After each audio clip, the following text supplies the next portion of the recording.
teman-teman, jadi hari ini kita akan bahas tentang globalisasi. Nah, berikut yang akan kita bahas.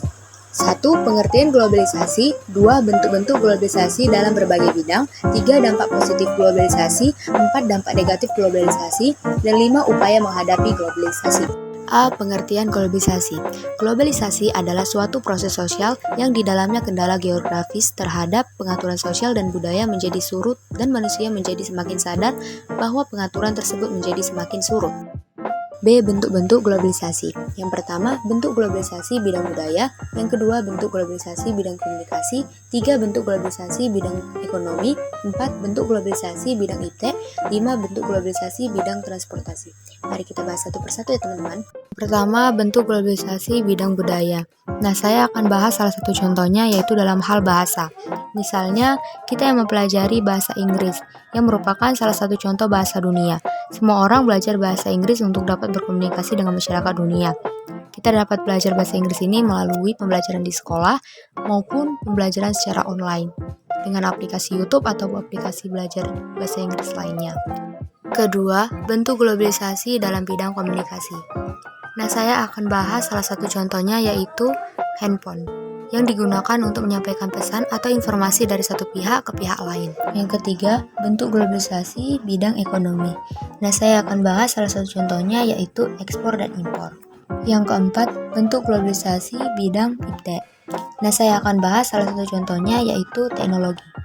Dengan teknologi yang berkembang, kita dapat melakukan segala sesuatu dalam waktu yang singkat secara cepat. Yang kelima, bentuk globalisasi bidang transportasi. Nah, saya akan bahas salah satu contohnya yaitu bus Jepang yang dilengkapi dengan teknologi modern yang membuat penumpangnya tidak akan tersesat. Dan transportasi pesawat. Jepang menggunakan sistem navigasi agar pesawat tidak tersesat. Panel instrumen navigasi pada kokpit pesawat memberikan berbagai informasi sistem navigasi, baik arah ataupun ketinggian. Lalu, kita akan bahas bagian C, yaitu dampak positif globalisasi. Globalisasi mempunyai banyak manfaat dan pengaruh bagi masyarakat di dunia. Yang pertama, berkembangnya ilmu pengetahuan dan teknologi. Yang kedua, meningkatnya efektivitas dan efisiensi. Yang ketiga, perekonomian suatu negara semakin meningkat. Yang keempat, meningkatnya taraf hidup masyarakat.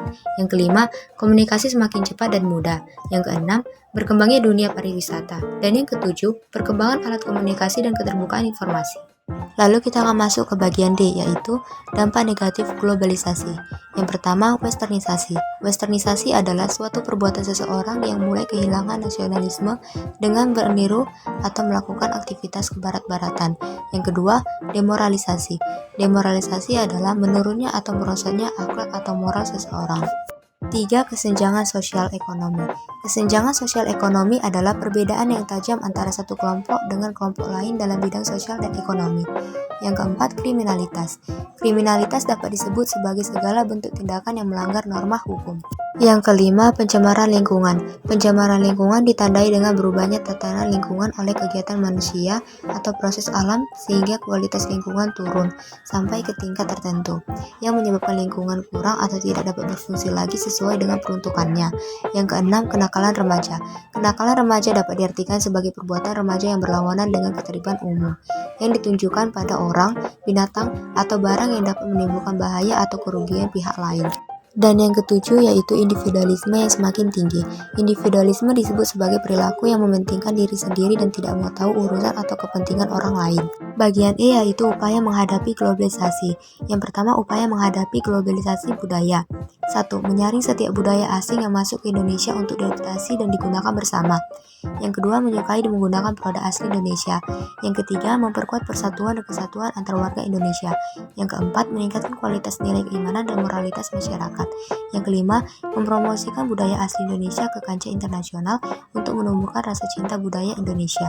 2. Upaya menghadapi globalisasi IT. 1. Berkompetisi dalam kemajuan IT. 2. Meningkatkan motif berprestasi. 3. Meningkatkan kualitas sumber daya manusia terutama di bidang penguasaan ilmu pengetahuan dan teknologi agar kita mampu bersaing. 4. Selalu berorientasi ke masa depan. 5. Meningkatkan penguasaan kita terhadap teknologi modern di segala bidang, sehingga tidak tertinggal dan bergantung pada bangsa lain. 3. Upaya menghadapi globalisasi ekonomi. 1. Menyiapkan SDM yang kompeten dalam memiliki kemampuan yang baik dalam menghadapi kompetisi globalisasi. 2. Melaksanakan sertifikasi bagi perusahaan dan lembaga pemerintah untuk citra, kesungguhan, dan kualitas produk. 3. Menghilangkan praktik korupsi, kolusi, nepotisme, dan manipulasi.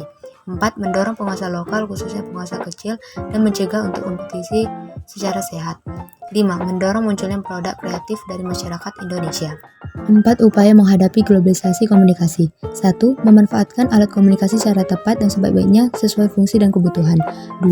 Memanfaatkan alat komunikasi demi kemajuan masa depan dan tidak menyalahgunakannya. 3. Memilih informasi dengan tepat dan bijaksana agar tidak mudah terpengaruh dan terhasut oleh informasi yang salah. 5. Upaya menghadapi globalisasi transportasi. 1. Memanfaatkan alat transportasi sesuai dengan jarak dan waktunya. 2. Menggunakan alat transportasi tidak berlebihan agar tidak terjadi pencemaran lingkungan. 3. Menjaga keberadaan alat transportasi lokal sebagai salah satu khazanah budaya.